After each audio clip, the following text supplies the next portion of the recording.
Hello, ಹೇಗಿದ್ದೀರಾ ಎಲ್ರು? ನಮಸ್ಕಾರ, welcome back to smart Kudla YouTube channel. ಇವತ್ತು ನಾನೊಂದು ಮಂಗಳೂರಿನ ಸಾಂಪ್ರದಾಯಿಕ ರೆಸಿಪಿಯನ್ನು ಮಾಡ್ತಿದ್ದೇನೆ. ಅದುವೇ ಕಡ್ಲೆ ಮನುಲಿ ಸುಕ್ಕ ಅಥವಾ ಕಡ್ಲೆ ತೊಂಡೆಕಾಯಿ ಸುಕ್ಕ. ಹೆಚ್ಚಾಗಿ ಮಂಗಳೂರಿನ ಫಂಕ್ಷನ್ಗಳಲ್ಲಿ ಇದನ್ನು ಸೈಡ್ ಡಿಶ್ ಆಗಿ ಮಾಡ್ತಾರೆ. ಬನ್ನಿ ಹಾಗಾದ್ರೆ ಕಡ್ಲೆ ಮನುಲಿ ಸುಕ್ಕವನ್ನು ಹೇಗೆ ಮಾಡುವುದಂತ ನಾವೀಗ ನೋಡೋಣ. Welcome to smart Kudla recipes. ನಾನು 1 ಕಪ್ಪಷ್ಟು ಕಡಲೆಯನ್ನು ಓವರ್ ನೈಟ್ ನೀರಲ್ಲಿ ನೆನೆಸಿಟ್ಟಿದ್ದೆ. ಅಥವಾ ನೀವು ಕಡಲೆಯನ್ನು 6 ರಿಂದ 8 ಗಂಟೆಗಳ ಕಾಲ ನೀರಲ್ಲಿ ನೆನೆಸಿಡ್ಬೋದು. ನೆನೆಸಿಟ್ಟ ಕಡಲೆಯಿಂದ ನೀರನ್ನು ಸೋಸಿ ಈಗ ನಾನು ಇಟ್ಟಿದ್ದೇನೆ. ಹಾಗೇನೆ ತೊಂಡೆಕಾಯಿಯನ್ನು ಕೂಡ ಚೆನ್ನಾಗಿ ತೊಳೆದು ನಾನು ರೆಡಿ ಮಾಡಿ ಇಟ್ಕೊಂಡಿದ್ದೇನೆ. ನೀವಿಲ್ಲಿ 200 ರಿಂದ 250 ಗ್ರಾಮ್ ಅಷ್ಟು ತೊಂಡೆಕಾಯಿಯನ್ನು ತಗೊಳ್ಬಹುದು. ಹಾಗೇನೆ ತೊಂಡೆಕಾಯಿಯನ್ನು ಉದ್ದನೆಯ 4 ಭಾಗಗಳಾಗಿ ಕಟ್ ಮಾಡಬೇಕು, ಅಥವಾ ನೀವು ರೌಂಡ್ ಕೂಡ ಕಟ್ ಮಾಡಬಹುದು. ಮೊದಲಿಗೆ ನಾವು ಇದಕ್ಕೆ ಬೇಕಾಗುವಂತ ಮಸಾಲೆಯನ್ನು ರೆಡಿ ಮಾಡಬೇಕು. ಇದಕ್ಕೆ ಒಂದು ಪಾತ್ರೆಯಲ್ಲಿ ಸ್ವಲ್ಪ ತೆಂಗಿನ ಎಣ್ಣೆಯನ್ನು ಬಿಸಿ ಮಾಡಬೇಕು. ಇದಕ್ಕೆ 4 ರಿಂದ 5 ಬ್ಯಾಡಗಿ ಮೆಣಸನ್ನು ಸೇರಿಸಿ ಸ್ವಲ್ಪ ಹೊತ್ತು ಅಂದ್ರೆ 1 ರಿಂದ 2 ನಿಮಿಷಗಳ ಕಾಲ ರೋಸ್ಟ್ ಮಾಡಬೇಕು. ಈಗ ಇದಕ್ಕೆ 1.5 ಟೀ ಸ್ಪೂನ್ ಅಷ್ಟು ಕೊತ್ತಂಬರಿ, 3/4 ಟೀ ಸ್ಪೂನ್ ಅಷ್ಟು ಜೀರಿಗೆ, ಸ್ವಲ್ಪ ಮೆಂತೆ ಕೌಂಟ್ ಮಾಡಿ ಒಂದು 5 ರಿಂದ 6, 8 ರಿಂದ 10 ಕರಿಮೆಣಸು, ಸ್ವಲ್ಪನೇ ಚಿಟಿಕೆಯಷ್ಟು ಸಾಸಿವೆ, ಸ್ವಲ್ಪ ಸೋಂಪು ಎಲ್ಲವನ್ನು ಸೇರಿಸಿ ಪರಿಮಳ ಬರುವವರೆಗೆ ರೋಸ್ಟ್ ಮಾಡಬೇಕು. ಇದನ್ನು ಒಂದು ಪ್ಲೇಟಿಗೆ ಟ್ರಾನ್ಸ್ಫರ್ ಮಾಡಿ ತಣ್ಣನೆ ಆಗಲಿಕ್ಕೆ ಬಿಡಬೇಕು. ಈಗ ನಾನು ಮತ್ತೆ ಅದೇ ಪಾತ್ರೆಗೆ ಸ್ವಲ್ಪ ಎಣ್ಣೆ ಬೇಕಾದರೆ ಸೇರಿಸ್ಬೋದು. ಅರ್ಧ ಈರುಳ್ಳಿ, ಸ್ವಲ್ಪ ಕರಿಬೇವು, 4 ರಿಂದ 5 ಬೆಳ್ಳುಳ್ಳಿ ಎಲ್ಲವನ್ನು ಸೇರಿಸಿ 1 ರಿಂದ 2 ನಿಮಿಷಗಳ ಕಾಲ ಫ್ರೈ ಮಾಡಬೇಕು. ಈಗ ಇದಕ್ಕೆ ಒಂದು ಅರ್ಧ ಟೀ ಸ್ಪೂನ್ ಅಷ್ಟು ಅರಶಿನವನ್ನು ಸೇರಿಸಿ ಮತ್ತೆ 1 ರಿಂದ 2 ನಿಮಿಷಗಳವರೆಗೆ ಫ್ರೈ ಮಾಡಬೇಕು.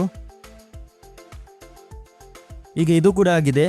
ಈಗ ಎಲ್ಲ ಫ್ರೈ ಮಾಡಿದ ಸಾಮಗ್ರಿಗಳನ್ನು ಮಿಕ್ಸಿಗೆ ಸೇರಿಸಬೇಕು. ಇದಕ್ಕೆ ಒಂದು ಸಣ್ಣ ತುಂಡು ಹುಣಸೆ ಹುಳಿಯನ್ನು ಸೇರಿಸಿ ಸ್ವಲ್ಪನೇ ನೀರನ್ನು ಸೇರಿಸಿ ಮಸಾಲೆ ಪೇಸ್ಟನ್ನು ರೆಡಿ ಮಾಡಬೇಕು. ಮಸಾಲೆ ಪೇಸ್ಟ್ ಕೂಡ ರೆಡಿ ಆಯಿತು. ಈಗ ಮತ್ತೆ ಅದೇ ಪಾತ್ರೆಗೆ 1 ಮುಷ್ಟಿಯಷ್ಟು ತೆಂಗಿನ ತುರಿಯನ್ನು ಸೇರಿಸಬೇಕು. ಇದಕ್ಕೆ ಒಂದು ಅರ್ಧ ಟೀ ಸ್ಪೂನ್ ಅಷ್ಟು ಅರಶಿನವನ್ನು ಸೇರಿಸಿ ಚೆನ್ನಾಗಿ ತೆಂಗಿನ ತುರಿಯನ್ನು ರೋಸ್ಟ್ ಮಾಡಬೇಕು. ಸ್ವಲ್ಪ ಪರಿಮಳ ಬರುವವರೆಗೆ ರೋಸ್ಟ್ ಮಾಡ್ತಾ ಇರಬೇಕು. ನಂತರ ಇದನ್ನು ಮಿಕ್ಸಿಗೆ ಸೇರಿಸಿ 1 ರಿಂದ 2 ಸುತ್ತು ಮಿಕ್ಸಿಯನ್ನು ತಿರುಗಿಸಿದ್ರೆ ಸಾಕು. ಈಗ ನಾವು ಕಡಲೆಯನ್ನು ಕುಕ್ಕರಲ್ಲಿ ಬೇಯಿಸಬೇಕು. ಒಂದು ಕುಕ್ಕರ್ಗೆ ಕಡಲೆಯನ್ನು ಸೇರಿಸಬೇಕು.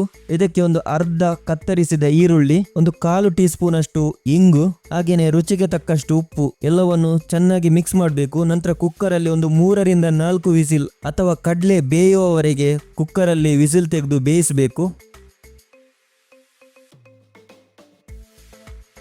ಈಗ ಕಡಲೆ ಬೆಂದಿದೆ. ಇದಕ್ಕೆ ಕಟ್ ಮಾಡಿ ಇಟ್ಟಂತಹ ತೊಂಡೆಕಾಯಿಯನ್ನು ಸೇರಿಸಿ ತೊಂಡೆಕಾಯಿಯನ್ನು ಕೂಡ ಬೇಯಿಸಬೇಕು. ಈಗ ತೊಂಡೆಕಾಯಿ ಕೂಡ ಬೆಂದಿದೆ. ಈಗ ಇದಕ್ಕೆ ರೆಡಿ ಮಾಡಿಟ್ಟಂತಹ ಮಸಾಲೆ ಪೇಸ್ಟನ್ನು ಸೇರಿಸಿ ಚೆನ್ನಾಗಿ ಮಿಕ್ಸ್ ಮಾಡಬೇಕು. ನಂತರ ಇದಕ್ಕೆ ಒಂದು ಅರ್ಧ ಟೀ ಸ್ಪೂನ್ ಅಷ್ಟು ಬೆಲ್ಲದ ಹುಡಿಯನ್ನು ಸೇರಿಸಿ ಮತ್ತೆ ಮಿಕ್ಸ್ ಮಾಡಬೇಕು. ಈಗ ನೋಡಿಕೊಂಡು ಉಪ್ಪು ಬೇಕಾದರೆ ಸೇರಿಸಬೇಕು. ನಂತರ ಇದನ್ನು ಒಂದು 3 ರಿಂದ 4 ನಿಮಿಷಗಳ ಕಾಲ ಲೋ ಫ್ಲೇಮ್ನಲ್ಲಿ ಹಾಗೇನೆ ಬೇಯಲಿಕ್ಕೆ ಇಡಬೇಕು. ಕೊನೆಯದಾಗಿ ಮಿಕ್ಸಿಯಲ್ಲಿ ತಿರುಗಿಸಿದ ತೆಂಗಿನ ತುರಿಯನ್ನು ಸೇರಿಸಿ ಚೆನ್ನಾಗಿ ಮಿಕ್ಸ್ ಮಾಡಬೇಕು. 1-2 ನಿಮಿಷಗಳ ಕಾಲ ಹಾಗೇನೆ ಬಿಡಬೇಕು. ಫೈನಲ್ ಆಗಿ ಇದಕ್ಕೆ ಒಗ್ಗರಣೆಯನ್ನು ಸೇರಿಸಬೇಕು. ಒಗ್ಗರಣೆಗೆ ಒಂದು ಪಾತ್ರೆಯಲ್ಲಿ ಸ್ವಲ್ಪ ತೆಂಗಿನ ಎಣ್ಣೆಯನ್ನು ಬಿಸಿ ಮಾಡಬೇಕು. ತೆಂಗಿನ ಎಣ್ಣೆ ಬಿಸಿ ಆಗುವಾಗ ಒಂದು ಅರ್ಧ ಟೀ ಸ್ಪೂನ್ ಅಷ್ಟು ಸಾಸಿವೆಯನ್ನು ಸೇರಿಸಬೇಕು. ಸಾಸಿವೆ ಬಿಸಿಯಾಗಿ ಒಡ್ದು ಬರುವಾಗ ಜಜ್ಜಿದ ಒಂದು 3 ರಿಂದ 4 ಬೆಳ್ಳುಳ್ಳಿಯನ್ನು ಸೇರಿಸಿ ಸ್ವಲ್ಪ ಹೊತ್ತು ಫ್ರೈ ಮಾಡಬೇಕು. ನಂತರ ಕೊನೆಯದಾಗಿ ಸ್ವಲ್ಪ ಕರಿಬೇವಿನ ಸೊಪ್ಪನ್ನು ಸೇರಿಸಿದರೆ ಒಗ್ಗರಣೆ ರೆಡಿ ಆಗ್ತದೆ. ಈಗ ಒಗ್ಗರಣೆಯನ್ನು ಇದಕ್ಕೆ ಸೇರಿಸಿ ಮುಚ್ಚಳವನ್ನು ಮುಚ್ಚಿಡಬೇಕು. ಸ್ವಲ್ಪ ಹೊತ್ತಿನ ನಂತರ ಇದನ್ನು ಮಿಕ್ಸ್ ಮಾಡಬೇಕು. ಮಂಗಳೂರಿನ ಸಾಂಪ್ರದಾಯಿಕ ಕಡ್ಲೆ ಮನೋಲಿ ಸುಕ್ಕ ರೆಡಿಯಾಗಿದೆ. ನೀವು ಕೂಡ ಈ ರೆಸಿಪಿಯನ್ನು ಟ್ರೈ ಮಾಡಿ, ಖಂಡಿತವಾಗಿಯೂ ಎಲ್ಲರಿಗೂ ಇಷ್ಟವಾಗುತ್ತದೆ. ಈ ರೆಸಿಪಿಯನ್ನು ಟ್ರೈ ಮಾಡಿ ಹೇಗಾಗಿದೆ ಅಂತ ಕಮೆಂಟ್ ಬಾಕ್ಸ್ನಲ್ಲಿ ತಿಳಿಸಿ. ನಿಮಗೆ ಈ ರೆಸಿಪಿ ಇಷ್ಟವಾದರೆ ಲೈಕ್ ಮಾಡಿ, ಕಮೆಂಟ್ ಮಾಡಿ, ವಿಡಿಯೋವನ್ನು ಫ್ಯಾಮಿಲಿ ಫ್ರೆಂಡ್ಸ್ ಜೊತೆ ಶೇರ್ ಮಾಡಿ. ಮತ್ತಷ್ಟು ರೆಸಿಪೀಸ್ ವಿಡಿಯೋಸ್ಗಳಿಗಾಗಿ ಸ್ಮಾರ್ಟ್ ಕುಡ್ಲ ಯೂಟ್ಯೂಬ್ ಚಾನೆಲ್ ಅನ್ನು ಸಬ್ಸ್ಕ್ರೈಬ್ ಮಾಡಿ. ಹಾಗೆಯೇ ಎಲ್ಲ ಹೊಸ ವಿಡಿಯೋಗಳ ನೋಟಿಫಿಕೇಶನ್ ಅಪ್ಡೇಟ್ಸ್ಗಳಿಗಾಗಿ ಬೆಲ್ ಐಕಾನ್ ಅನ್ನು ಕ್ಲಿಕ್ ಮಾಡಿ. ಮುಂದಿನ ರೆಸಿಪಿ ವಿಡಿಯೋವೊಂದಿಗೆ ನಾವು ಭೇಟಿಯಾಗೋಣ. ಅಲ್ಲಿಯವರೆಗೂ bye bye, see you, thank you.